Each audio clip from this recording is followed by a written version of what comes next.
정치 빅데이터 최재성 전 청와대 정무수석 나오셨습니다. 안녕하세요. 안녕하세요. 네. 강론보다요. 강론 뭐 하나하나 뭐 평가를 할 수도 있는데 저는 조금 아까 이제 뭐 박주민 의원이 오늘 비상의총을 하고 나서 앞으로 민주당 어떻게 하실 계획입니까? 그랬더니 국감하면서 뭐 항의할 거나 항의하고 싸울 건 싸운다. 그래서 계획은요? 했더니 계획 세워야 됩니다. 이렇게 얘기하시더라고요. 예. 민주당이 아직 계획이 서 있지 않다는 건 이 사태의 본질을 정확하게 공통된 합의로 최근에 일어나는 여러 가지 서해 사건, 동해 사건 뭐 등등등 감사원과 검찰이 총동원해서 이렇게 나서고 있는 이 사태의 본질을 정확하게 규정하지 아직 못했다라는 거 아닌가라는 생각이 드는데요. 어떻게 보세요? 그렇습니다. 예. 이 시간 이 프로그램에서 네. 걱정하고 말씀을 드렸지만 대통령과 대통령실이 네. 극우화되는 것에 대해서 우려를 했잖아요. 네, 그렇죠. 실제로 배치된 사람도 그렇고 대통령의 발언도 그렇고 네. 그러면 이건 검찰주의자 검사 출신 대통령이 극우 이념을 장착한 거거든요. 네. 그래서 이거는 사정 내지는 어떤 뭐 부패나 뭐 이런 이 수사로 네. 망신 주기 정도의 사안이 아니고 이건 신공안정국이거든요. 네. 네. 지금 사안들이 다 그런 거 아닙니까? 네. 전 정권 보복 맞는 얘기인데 네. 소재들이 서해 피격, 네. 그다음에 북송 어민, 네. 그다음에 가상화폐 거래 네. 이게 북으로 흘러갔다는 거 아니에요? 네. 저 사람들 생각이. 네. 그다음에 최근에 종북 주사파 발언. 네. 이것은 전 정권의 보복이 신북풍으로 신공안을 형성하고 있다는 거예요. 네. 네. 특히 대통령이 국민의힘 원외지구당 위원장 이 연찬회에서 네. 대통령이 종북 주사파는 협치가 없다. 협치 없다. 세력으로 얘기를 했거든요. 예, 예. 국가 뭐라 그랬죠? 반국가 세력이라 그랬단 말이에요. 예, 반국가 반헌법. 그래서 협치가 불가능하다는데 예. 협치를 주사파하고 할 생각은 아니었잖아요. 그렇죠. 협치를 간첩하고 할 생각이 아니었잖아요. 예. 따라서 이 협치 불가라는 것은 야당을 의미하는 거죠. 네. 그리고 반국가 세력이라 그랬거든요. 네, 네. 그래서 간첩을 세력으로 볼 수는 없고 정치 세력으로 볼 수는 없잖아요. 네, 네. 그래서 대통령실에서 이것은 원칙을 얘기한 것이다라고 해명을 했지만 네. 그게 더 무서운 거죠. 네. 종북 주사파는 반국가 세력이므로 협치가 불가하다는 것이 원칙이라면 네. 이거는 정치 세력을 의미한 거고 그것은 야당을 의미한 거고. 네. 근데 이게 주로 전 정권에 대한 이 보복 수사의 칼날의 내용이 네. 전부 신북풍 관련된 거고 북한 관련된 거거든요. 네. 그래서 대통령이 이것을 정말 어설픈 신념처럼 갖고 있다면 네. 이건 구시대적 공안정국으로 간 거고 그래서 이건 신공안정국이에요. 사정정국이 아니고. 네. 단순한 망신주기용 사정정국이 아니라 실제로 처벌을 목표로 한다? 그러면? 저는 그거고 이 처벌의 내용이 네. 전부 한반도 문제, 안보정책, 그다음에 북한 관련된 거 아니에요. 네네. 그리고 대통령은 종북 주사파 세력을 얘기하고 협치 불가를 얘기해야 돼요. 네. 그래서 이것은 강하게 핵심 지지층들을 끌어모으고 음. 또 대통령실뿐만이 아니고 지금 집권당도 과거에는 이 정도 아니거든요. 네. 집권당도 급격하게 지금 극우화되고 있는 거 아니에요. 예. 양곡 공산화법 이런 표현을 쓰셨더라고요. 그러니까요. 그래서 이것이 대통령이 어떻게 하느냐에 따라서 집권 세력, 집권당은 그렇게 가는데 네. 최근에 김문수 위원장의 김일성 주의자. 주의자 발언, 총살 발언 그런데 그걸 옹호하는 당대표격인 정진석 비대위원장의 발언, 그런 생각이 김문수뿐만은 아니다. 원내대표의 발언, 주호영 원내대표의 발언, 주호영 원내대표는 그 정도 아니었거든요. 네. 그다음에 대통령의 종북 주사파 발언, 네. 그리고 검찰의 급습. 예. 이런 것이 소설이라고 하기에도 너무 자기적일 정도로 네. 정말 빠르게 척척 맞아 들어가고 있는 것이죠. 네. 박홍근 그런데 예, 예. 민주당은 조금 대통령을 우습게 보고 어. 또 이런 것이 네. 정말 어설픈 행각 정도로 보고 네.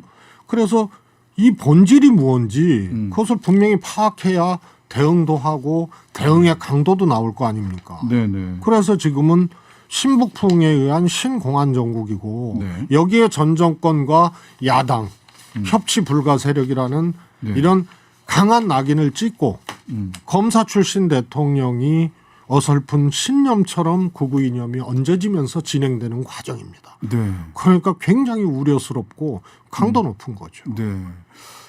그렇다면 민주당의 의총 오늘 결정은 일하면서 싸우고 싸우면서 이러자 예비군 정신이다라고 제가 말씀을 드렸었는데 우리는 일하면서 싸우고 싸우면서 일한다. 그리고 향후 계획은 아직 이제부터 만들어야 된다. 어떻게 그러면 민주당은 대응해야 됩니까? 우선 이재명 대표가 있잖아요. 네. 220번이 넘는 압수수색을 받았고요. 네. 열거된 건수만 해도 엄청 많거든요. 네. 그런데 제가 보기에는 적어도 네. 부패한 돈 문제, 네. 뭐 뇌물, 정치자금 관련돼서는 이재명 후보한테 다가갈 수 없을 거예요. 네. 그전에도 말씀드렸지만 노무현 대통령 수사 때도 그랬거든요. 네. 막 털다 보니까 이름 없이 구속된 사람들이 엄청 많았어요. 예, 그렇습니다. 이것도 유탄 맞고 가는 사람들은 나올 수 있지만 네. 이게 이재명 대표를 적어도 정치자금 뇌물 문제로 네.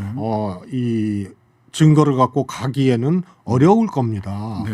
그런데 당과 이재명 대표도 이 문제의 본질이 자신에 대한 대선 과정에서의 공격, 그로 인한 이제 수사 이런 걸로만 볼 것이 아니고 네.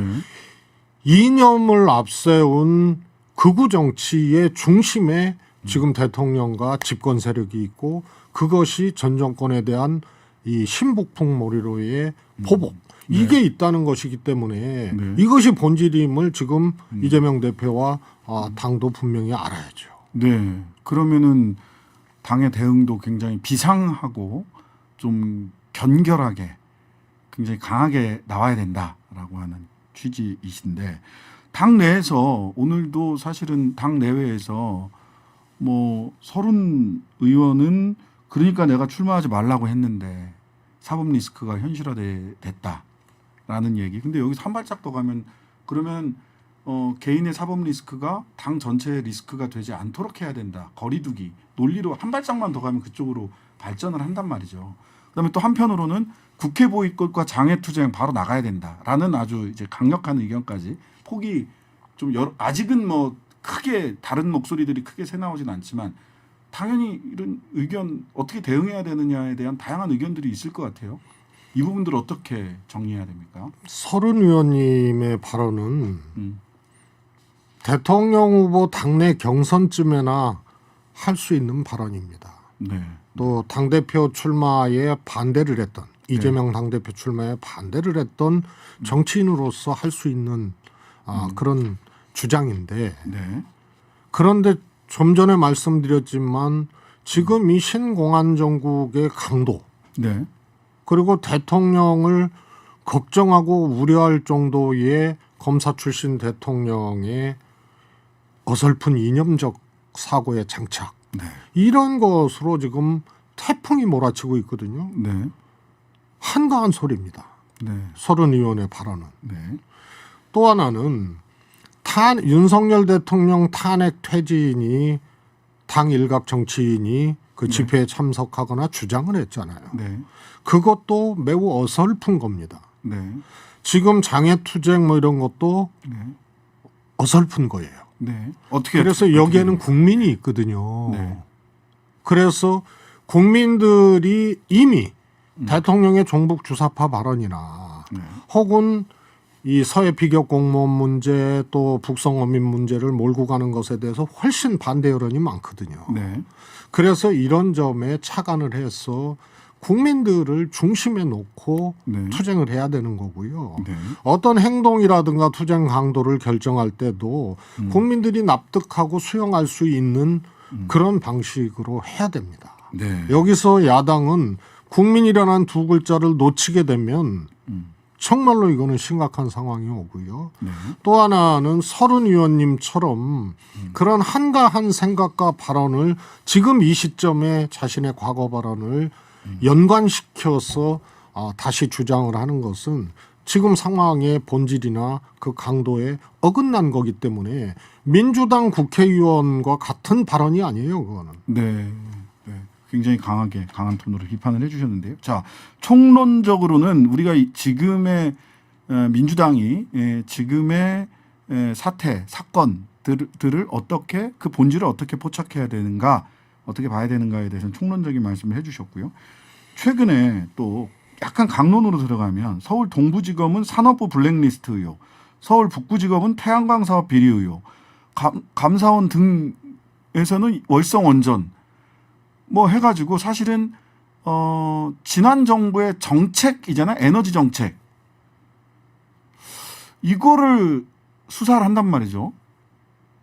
앞으로 더 속도 낼 것 같은데 이 수사에 대해서 이 수사는 어떻게 봐야 되나요? 이번에 이례적으로 네. 검찰이 거의 동시다발적으로 대형 사고를 쳤잖아요. 네. 그 김용 부원장 예, 체포하고 민주당사 압수수색 들어가고 뭐 그다음에 노영민 실장 네, 소환했고요. 소환하고 서욱 전 국방부 장관 구속영장 치고 통상 이런 일이 없었거든요. 네. 그래서 그냥 정치 한복판으로 결과적으로 뛰어든 거예요, 검찰이. 예. 그래서 검찰이 정치 개입을 노골적으로 하고 있는 거고.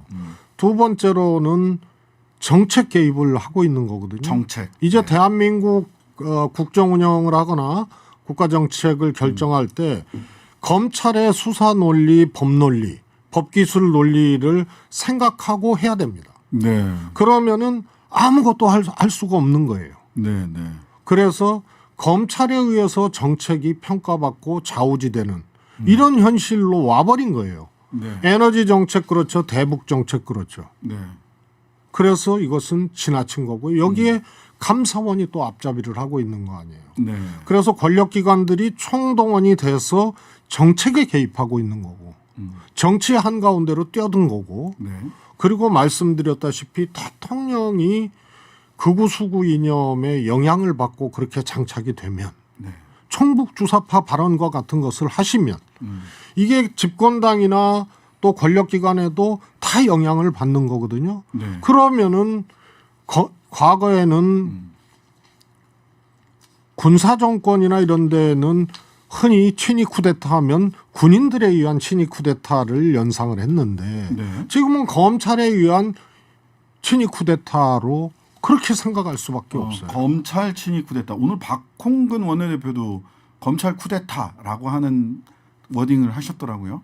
법대로 수사하고 수사가 검찰의 책무라고 생각하고 주장하는데 이 칼날이 국가 정책이나 특히 외교안보 대북 관계로 그렇게 가게 되면 네. 그것은 대통령의 이런 이념적 편향, 극우 이념의 장착 이것과 연관돼서 이것은 지지율 떨어지고 있는 대통령의 일종의 지지세를 결집하고 네. 전 정부 보복하고 주사파하고 협치 안 한다라고 하면서 국민들을 이 지지를 받으려는 갈라치기 이런 위해서. 것이기 때문에 일종의 쿠데타로 봐야죠. 네.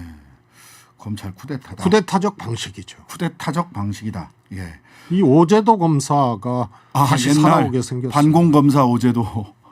예. 그때는 간첩 네. 좌익 때려잡는 오제도였지만 네. 지금은 전 정부의 말도 안 되는 거 아니에요? 북송 어민 문제도 박근혜 이명박 때 더 많이 소환했어요. 네, 네. 북한으로. 네. 그래서 탈북자하고 살인하고 온 사람하고 구별을 못하고 몰고 가잖아요. 네. 네. 알겠습니다. 자, 그런데 이 압수수색과 관련해서 압수수색이나 뭐 이건 정치 보복 수사다라고 하는 것에 대해서 뭐 당연히 검찰은 이거는 부패 범죄 수사이지 정치 수사, 정치 보복 아니다라고 얘기를 했고 정진석 비대위원장은 떳떳하다면 문 열고 압수수색에 응하라. 뭐 꿀리는 게 있으니까 그런 거 아니냐. 왜 이재명 대표가 직접 나서서 해명하지 않냐. 뭐 이런 등등의 공세의 수위를 국민의힘 굉장히 끌어올리고 있습니다. 이 국민의힘의 이런 평가 떳떳하면 수사 받아라. 국민의힘도 정당 아니에요. 네. 정당의 중앙당사를 압수수색한다는 거는 뭐 할 수도 있습니다만 그만한 이유가 있어야 되거든요. 네. 김용 부원장 때문에 하는 거 아니에요? 개인 때문에. 네. 그런데 김용 부원장은 발령받은 지 9일 됐어요. 네. 비상근이에요. 네. 출근 한 3번 했어요. 네. 김용 부원장이 다루는 컴퓨터도 공영 컴퓨터예요. 공영 책상이에요. 네. 뭘 압수수색하겠다는 거예요. 그것도 중앙당사에. 네. 그래서 그거는 비록 타당이지만 집권당의 정치인이고 정당 정치를 해봤던 정진석 비대위원장이 할 소리는 아니죠. 그만한 상당한 사유가 있어야 돼요. 네. 네. 자, 정진석 비대위원장 얘기가 나왔으니까 요 얘기도 해보죠. 정진석 비대위가 조강특위를 출범을 한다는 거예요. 근데 이제 뭐 언론에도 그렇고 들리는 소문에 따르면 전반적 당무 강사에서 당협위원장 새로 임명하겠다. 여기에 대해서 윤석열 대통령이 아니 왜 선을 넘지라고 화를 냈다가 나중에는 오히려 힘을 실어준 원외 당협위원장 그 정진석 비대위원장이 하는데 본인이 직접 참석을 해서 거기서 종북주사파 발언도 나왔고 오히려 정진석 비대위원장에 힘을 실어줬다. 정진석 비대위원장도 입이 귀에 걸리셨더라고요. 그 모임하고 나와서. 이러면 정진석 비대위 체제로 당을 정비하고 실제 전당대회는 조금 천천히 가겠다. 이런 걸로 읽어야 되는 건가요? 그런 거죠. 아, 그런 겁니까? 그래서 이준석 대표가 소위 말해서 예. 기각되고 추가 징계 받았을 때 정진석 체제가 조금 더 가는 거기 때문에 네. 왜냐하면 지금 대통령 지지율이 안 좋으니까. 네. 그런데 차기 전당대회에서 당대표 뽑으면 총선 당대표거든요. 그렇죠. 그러니까 이게 누가 뽑힐 줄 몰라요. 네. 근데 이준석 가처분 기각에 대해서 환호할 것이 아니고 네. 국민의힘은 암수가 있는 거예요. 네. 왜냐하면 정진석 비대위가 조금 더 가거든요. 네. 전당대회 치르는 원포인트 비대위가 이제 조직 정비까지 하고 지구당 위원장 교체까지 하겠다는 거거든요. 그렇죠. 그럼 이게 좀 간다고 보는 거예요. 네. 그런데 대통령 지지율이 회복 안 되면 네. 이게 오히려 걸림돌이고 함정이 될 수가 있어서 네. 제가 보기엔 좋은 판단은 아닙니다. 제가 그 당은 아니지만. 네. 네. 그다음에 또 하나는 룰 변경을 만지작거리잖아요. 그렇죠. 예. 저는 변경할 가능성이 높다고 보거든요. 네. 유승민 전 의원이 네. 정말로 이거는 불안할 정도로 당선 가능성이 높다고 하면은 룰을 만지게 돼 있는데 네. 원외 지역위원장을 교체하고 네. 조강특위에서 하여튼 이런 것을 60여 군데를 만지게 되면 네. 대의원 몫을 신설할 가능성이 꽤 커요. 아, 단순히 당원과 여론조사 비율만 조정하는 게 아니라 조정하는 것이 아니고 예. 그래서 유승민 전 의원 되는 것은 죽어도 못 보는 거거든요. 네. 그걸로 총선 치를 수 없거든요. 네. 그래서 이것도 일종의 친위 쿠데타적 방식으로 규칙을 변경할 가능성이 있다는 예고탄입니다. 예고탄이다. 예. 자, 그런데 당원 비율과 뭐 여론조사 비율 정도를 좀 넘어서는 걸로 읽어야 되는 거 아니냐. 그렇게 읽으신다. 과거에 2332가 있었거든요. 네, 네, 네. 국민의힘 과거에 예, 대의원 비중이 대의원 몫이 있었단 말입니다. 그래서 기준은 유승민 당선이 불안할 정도로 현실화가 되면 네.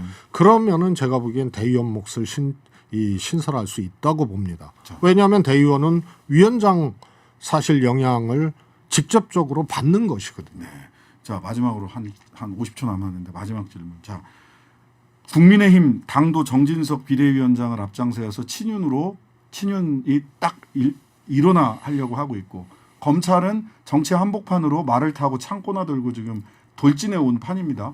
이렇게 하면 대통령 지지율 올라갑니까? 당연히 안 올라가죠. 왜냐하면 이 정도 진짜 엄청난 공안 정국을 조성하고 이 정도로 나름의 자기들 화도 들고 명분 갖고 이 정도로 총력을 다해서 하면은 네. 꿈틀꿈틀해야 돼요. 네. 과거 YS 대통령 취임 초에 사정정국 했을 때 막 국민들이 90% 가까운 지지를 보내줬던 그런데 미동도 하지 않잖아요. 예. 그래서 이건 총선 치를 수 없는 지금 과정으로 가고 있는 거예요. 알겠습니다. 자, 오늘 말씀은 여기서 마무리하겠습니다. 지금까지 최재성 전 청와대 정무수석이었습니다. 감사합니다. 감사합니다.